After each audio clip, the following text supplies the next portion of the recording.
जय हिंद। आज की वीडियो में हम लोग जो है विश्व की प्रमुख जनजातियों के बारे में अध्ययन करेंगे।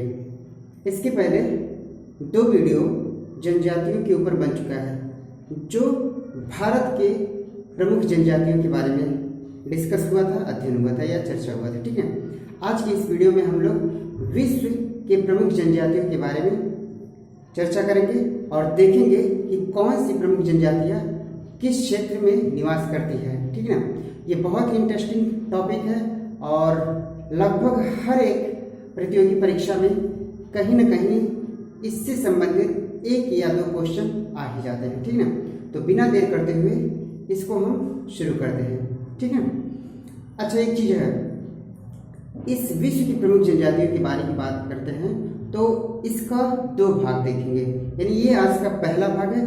बाकी के भाग जो बचे रहेंगे वो दूसरे भाग में हम लोग देखेंगे। तो आज की इस वीडियो में हम लोग यही देखेंगे कि कौन सी प्रमुख जनजातियां हैं और किस महाद्वीप में वो जनजातियां स्थित हैं और उस महाद्वीप से संबंधित कौन कौन से देश हैं जो वो प्रमुख जनजातियां वहाँ पे पाई जाती है। तो बिना देर करते हुए शुरू करते हैं। ठीक है, पहले देखते हैं कौन कौन सी जनजातियां हैं। बात करते हैं उत्तरी अमेरिका महाद्वीप से शुरू करते हैं। ठीक है, उत्तरी अमेरिका महाद्वीप से शुरू करते हैं और यहाँ से उत्तरी अमेरिका के साथ साथ फिर दक्षिणी अमेरिका देखेंगे, फिर उसके साथ साथ जो है हम अफ्रीका महाद्वीप का देखेंगे और बाकी के जो होंगे वो हम लोग नेक्स्ट वीडियो में नेक्स्ट भाग में देखेंगे। तो देखते हैं कौन कौन से। देखिए, ये एक तरह से चार्ट तैयार कर दिया गया है। इधर जनजातियां हैं, इधर जो है महाद्वीप है और जो है इधर जो है क्षेत्र अथवा देश हैं। ठीक है, कौन कौन से देश हैं या कौन कौन से क्षेत्र हैं जहाँ पे वो प्रमुख जनजातियां पाई जाती हैं या निवास करती हैं। ठीक है, देखते हैं, बात करते हैं पहले जनजातियों के बारे में, यानी उत्तरी अमेरिका महाद्वीप की बात करते हैं जो नॉर्दर्न हेमिस्फीयर में स्थित है। ठीक है, ये एस्किमो जनजाति है। एस्किमो जनजाति है उत्तरी अमेरिका का ही हिस्सा है। एस्किमो जनजाति यानी उत्तरी अमेरिका में ही पाए जाते हैं और देखते हैं किस किस देशों में पाए जाते हैं। तो देखिए, अलास्का, कनाडा, ग्रीनलैंड, कौन कौन से देश? अलास्का, कनाडा और ग्रीनलैंड देशों में एस्किमो जनजातियां पाई जाती हैं। ठीक है, अच्छा एक चीज यहाँ पर देखने की बात है, जो एस्किमो जनजातियां हैं ये जो होता है इनका निवास स्थान, यानी जहाँ पे ये रहते हैं उस निवास स्थान को इग्लू कहते हैं। अब ये इग्लू होता क्या है? इग्लू एक्चुअली जो है बर्फीले जगह होते हैं ये नॉर्दर्न हेमिस्फीयर। तो जो इन लोगों का जो घर होता है, आवास होता है, वो क्या करते हैं, बर्फ में अर्धगोलाकार जैसी संरचना बनाते हैं और बर्फ के अंदर ही इनका निवास होता है, यानी अपने रहने का ठिकाना बनाते हैं और इसी जगह को ही क्या कहते हैं या इसी घर को इनको क्या कहते हैं, इग्लू कहते हैं। तो एस्किमो जो जनजातियां हैं वह नॉर्दर्न हेमिस्फीयर के उत्तरी अमेरिका के भाग के अंतर्गत आते हैं और इनका जो वास्तव में प्रमुख देश है जिनसे संबंध है वह अलास्का है, कनाडा है और ग्रीनलैंड है, क्योंकि यहाँ पर लगभग पूरे वर्ष भर जो है बर्फ जमी होती है। इस वजह से ठंडियों से बचने के लिए अपने आप को इस तरह के घर बनाते हैं और उसी वातावरण में अपने आप को अनुकूलित करते हैं एस्किमो जनजाति। ठीक है, तो इनके जो रहने का जो स्थान है यानी घर है उसको हम क्या कहते हैं, इग्लू कहते हैं। ठीक है, चलते हैं अगली बात करते हैं। रेड इंडियन जो जनजाति है वह उत्तरी अमेरिका का ही हिस्सा है, यानी उत्तरी अमेरिका के हिस्से में ही रेड इंडियन पाए जाते हैं। लेकिन प्रमुखता अगर जो देश देखा जाए तो मुख्य देश जो है यूएसए यानी यूनाइटेड स्टेट ऑफ अमेरिका, यानी अमेरिका की प्रमुख जनजाति जो है वह कौन है, रेड इंडियन है। अमेरिका के साथ साथ जो होता है वह कनाडा के हिस्से में भी देखे जाते हैं और यह मुख्य इनका जो क्षेत्र है रेड इंडियन का, कनाडा और यूएसए को एक रेखा अलग करती है जिसको हम 49 डिग्री देशांतर रेखा कहते हैं और 49 डिग्री देशांतर रेखा के नीचे वाले स्तर पे देखा जाए तो यूएसए है और ऊपरी भाग पर देखा जाए तो वह कनाडा स्थित है और इन्हीं क्षेत्रों में ही यानी 49 डिग्री समांतर रेखा के क्षेत्र में ही जो है रेड इंडियन जनजाति का निवास स्थान देखा जाता है। ठीक है, बात करते हैं माया। तो माया जो जनजाति है, यह माया जो जनजाति वह मैक्सिको देश के अंतर्गत यह जनजातियां देखी जाती हैं, ठीक ना। अब यहाँ से हम लोग कोरिलेट कैसे कर सकते हैं माया को, तो माया मतलब धन लोग मैक्सिमम यानी मैक्सिमम कमाना चाहते हैं, बस यही से हम इसको ट्रिक के रूप में ले सकते हैं, ठीक है। बात करते हैं यांकी और होपी जो जनजाति होता है वह जो होता है वह यूएसए और ये मध्य अमेरिका, यूएसए में मध्य अमेरिका के क्षेत्र में देखा जाता है। कौन से जनजाति? यांकी और होपी जनजाति, ये प्रमुख है। सबसे ज्यादा परीक्षा में पूछा गया है एस्किमो जनजाति और रेड इंडियन जनजाति, ठीक है। एस्किमो से संबंधित पूछ लेता है इग्लू निवास स्थान किन जनजातियों का है, ठीक है, तो यह फिर एस्किमो जनजातियों से संबंधित है, ठीक है। उम्मीद करते हैं यह जो जनजातियां हैं उत्तरी अमेरिका से संबंधित ये क्लियर हो गया होगा, ठीक है। अब बात करते हैं हम लोग नेक्स्ट जनजाति की बात करते हैं। एक जनजाति है बोरो, कहीं कहीं पे आपको बोरा नजर आएगा, बोरो अथवा बोरा नजर आएगा, ठीक है। ये जो बोरा अथवा बोरा जनजाति है, यह जनजातियां जो होता है यह दक्षिण अमेरिका की जनजाति के अंतर्गत आता है, दक्षिण अमेरिका के महाद्वीप के अंतर्गत आता है। और इनका वास्तव में जो बोरो जनजातियों का मुख्य जो क्षेत्र है जहाँ पर निवास स्थान देखा जाता है, यहाँ पर जहाँ पर हम कह सकते हैं इनकी संख्या देखी जाती है, तो इनकी संख्या जो है अमेजन घाटी नदी क्षेत्र जो है वहाँ पे देखा जाता है। इसके साथ साथ ब्राजील और पेरू के क्षेत्रों में भी देखे जाते हैं। कौन से?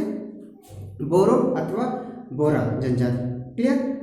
चलिए बात करते हैं अब अफ्रीका महाद्वीप का बात करते हैं। अफ्रीका महाद्वीप ये बहुत इंपॉर्टेंट महाद्वीप है, ठीक है।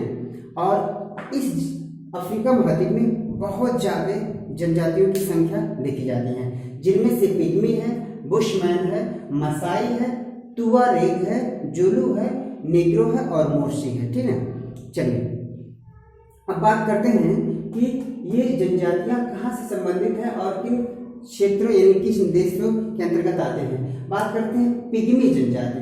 पिग्मी जनजाति जो होता है वो कांगो नदी घाटी क्षेत्र के अंतर्गत आते हैं, कांगो नदी घाटी क्षेत्र के अंतर्गत आते हैं, यानी मुख्य देश इनका है कांगो, ठीक है। अच्छा एक चीज और देखना है, जो कांगो देश में एक नदी है कांगो नदी, ठीक है। यह कांगो नदी जो है यहाँ से एक क्वेश्चन बनता है, कांगो नदी जो है यानी कांगो देश में कांगो नदी बहती है, तो कांगो नदी जो है वो विषुवत रेखा को 2 बार काटती है। पूछा जाता है कि कौन सी ऐसी नदी है जो विषुवत रेखा को 2 बार काटती है, तो वह कांगो नदी है। यहाँ से हम एक और पॉइंट ले सकते हैं जीएस के रूप में, ठीक है।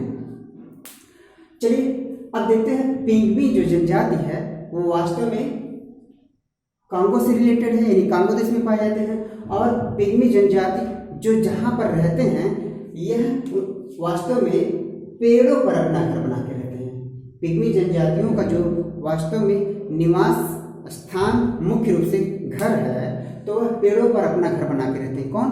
पिग्मी जनजाति, ठीक है। अब पिग्मी का कैसे हम कोरिलेट करेंगे? पिग मतलब सुअर, मी मुझे, यानी अगर जो किसी को आप सुअर कहते हैं तो उसको गुस्सा आ जाता है, ठीक है, ऐसे कोरिलेट करते हैं हम इसको याद रखने के लिए। तो पिग्मी, अगर जो कोई आपको गुस्सा मतलब एज आपको सुअर कहे तो आपको गुस्सा लगेगा, और गुस्से में आप क्या उसको उल्टा पुल्टा भी कह सकते हैं, और उस पर इतना गुस्सा हो जाते हैं कि एक तरह से जिद बना लेते हैं कि उसको कंगाल बना दिया जाए। तो पिग्मी, कांगो, कंगाल, यानी अगर जो कोई मुझे पिग्मी कहेगा यानी पिग्मी कहेगा, सुअर कहेगा, तो उसको मैं कंगाल बना सकता हूँ, ऐसे आपको रिलेट कर सकते हैं, ठीक है। तो ये वास्तव में पूछा जाता है पेड़ों पर रहने वाली जनजाति कौन है, तो पिग्मी है, ठीक है। बात करते हैं बुशमैन की, बुशमैन, ठीक है। देखिए बुशमैन जो है, ये बुशमैन जो है ये कालाहारी मरुस्थलीय क्षेत्र में पाए जाते हैं। बुशमैन जनजाति है जो है वो कालाहारी मरुस्थलीय क्षेत्र में पाए जाते हैं, ठीक है। अच्छा, बुशमैन की एक मुख्य जो आदत है, आदत हम कह सकते हैं, ठीक ना, कि यह जो है जमीन के अंदर एक तरह से घर बना के, मिट्टी का घर बना के रहते हैं, ठीक ना। और मिट्टी का घर बना के जब रहते हैं तो उसमें दीमक बहुत ज़्यादा दिखते हैं, ठीक ना, यानी दीमक उनमें बहुत ज़्यादा पाए जाते हैं उनके घरों में। तो क्या करते हैं, उसी दीमक को निकाल कर जो है चावल के रूप में वो खाते हैं, ठीक ना, यानी दीमक को अपना आहार बनाते हैं। कौन सी जनजाति है? बुशमैन जनजाति। पूछा जाता है कि जो कौन सी जनजातियां जो है दीमक को चावल के रूप में अपना आहार बना के करते हैं, खाते हैं, ठीक है, तो वो बुशमैन जनजाति है, ठीक है। कौन है? बुशमैन जनजाति है, जो कालाहारी मरुस्थलीय क्षेत्र में पाए जाते हैं, ठीक है। बात करते हैं मसाई। मसाई जो जनजातियां हैं वह केन्या, युगांडा, तंजानिया के क्षेत्र में पाए जाते हैं। केन्या, युगांडा और तंजानिया के क्षेत्र में पाए जाते हैं मसाई, ठीक है। अच्छा, ये जो जिस झोपड़ी में रहती हैं, यानी मसाई जो जनजातियां हैं, ये जिस झोपड़ी में रहती है, इन झोपड़ियों का नाम जो होता है क्रॉल है, यानी इनकी झोपड़ी को क्या कहते हैं? क्रॉल कहते हैं। यानी क्रॉल नामक झोपड़ी में मसाई जनजातियां रहती हैं, जो कहाँ पे पाए जाते हैं? ये केन्या, युगांडा और तंजानिया के क्षेत्र में पाई जाती है, ठीक है। ये पूरे की पूरी अफ्रीका महाद्वीप की बात हो रही है, ठीक है। बात करते हैं तुआरेग, ठीक है। तुआरेग जनजाति जो है वह जो है सहारा मरुस्थल के क्षेत्र में रहते हैं। ये सहारा मरुस्थल क्षेत्र के बारे में काफी जानकारी रखते हैं। कौन? तुआरेग जनजातियां, ठीक है। बात करते हैं जुलू जनजातियां। तो जुलू जनजातियों का जो मुख्य निवास स्थान है वह जो है वह दक्षिण अफ्रीका है। वही दक्षिण अफ्रीका जहां से जो है एबीडी यानी मिस्टर 360 नाम से मशहूर है, एक क्रिकेटर है एबी डिविलियर्स। यही एबी डिविलियर्स जो है दक्षिण अफ्रीका से रिलेटेड है। तो इसी दक्षिण अफ्रीका देश से ही जो है जुलू जनजातियां रिलेटेड है, ठीक है। बात करते हैं नीग्रो जनजाति। तो ये नीग्रो जो जनजातियां हैं वह मध्य अफ्रीका में पाई जाती हैं। नीग्रो जनजातियां हैं वह मध्य अफ्रीका के क्षेत्र में पाई जाती हैं, नीग्रो जनजातियां। अब बात कर लेते हैं, एक और बात कर लेते हैं, तो सातवां की बात करते हैं, पापुआ न्यू गिनी की बात करते हैं। तो पापुआ न्यू गिनी जो होता है एशिया और ऑस्ट्रेलिया बॉर्डर पर दिखाई देते हैं, जो पापुआ न्यू गिनी देश के अंतर्गत आते हैं। यानी पापुआ जो जनजाति है वह पापुआ न्यू गिनी देश के जनजातियां प्रमुख है, ठीक ना। और इन जनजातियों का जो वास्तव में क्षेत्र है वो एशिया और ऑस्ट्रेलिया के बॉर्डर के अंतर्गत आते हैं। मुख्यतः जो है पापुआ न्यू गिनी देश का मुख्य जनजाति जो है वो पापुआ है, ठीक है ना। अब बात करते हैं मुर्शी जनजाति। मुर्शी ये विश्व का सबसे खूंखार जनजातियों के अंतर्गत आते हैं। मुर्शी जनजातियां जो है विश्व की सबसे खूंखार जनजातियों के अंतर्गत आते हैं।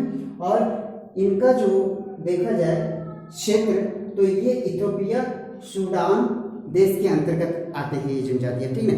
अब मुर्शी जो जनजातियों की खासियत है ये इतनी खूंखार होती है कि यह अपने जीवन में अगर जो किसी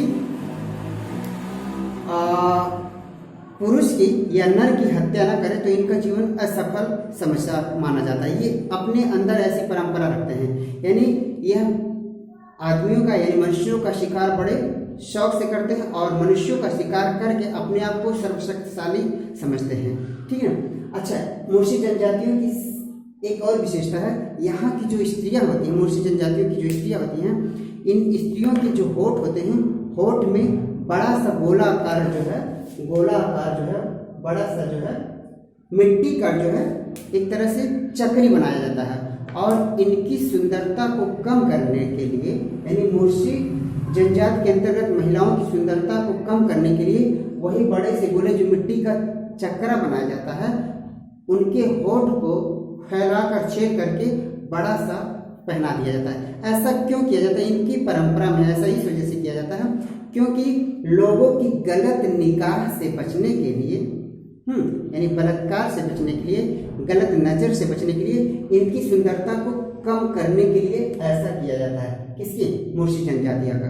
अच्छा, मुर्शी जनजातियों का जो ये पानी की किल्लत इन लोगों की बहुत होती है, तो क्या करते हैं, सुबह सुबह जैसे हम लोग सुबह सुबह उठते हैं तो पानी पीते हैं, चाय पीते हैं, तो इन लोगों का जो मुख्य वास्तव में पेय होता है, पेय पदार्थ होता है, यह जो पशु पालते हैं, खासकर गाय पालते हैं या फिर बैल पालते हैं, तो उन गायों का जो खून होता है, खून निकाल कर यह सुबह अपनी प्यास बुझाते हैं। मुर्शी जनजातियों की ये विशेषता होती है। इसी वजह से कहा जाता है कि मुर्शी जो जनजाति होती है यह वास्तव में विश्व की सबसे खूंखार जनजातियों के अंतर्गत आते हैं। सबसे खूंखार जनजातियों में इनका नाम सुना है, मुर्शी जनजातियों का, ठीक है।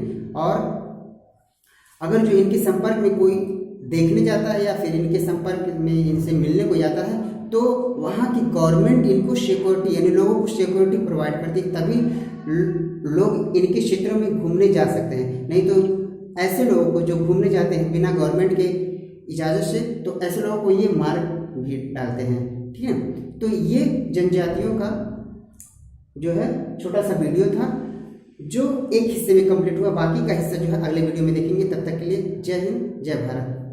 Thank you.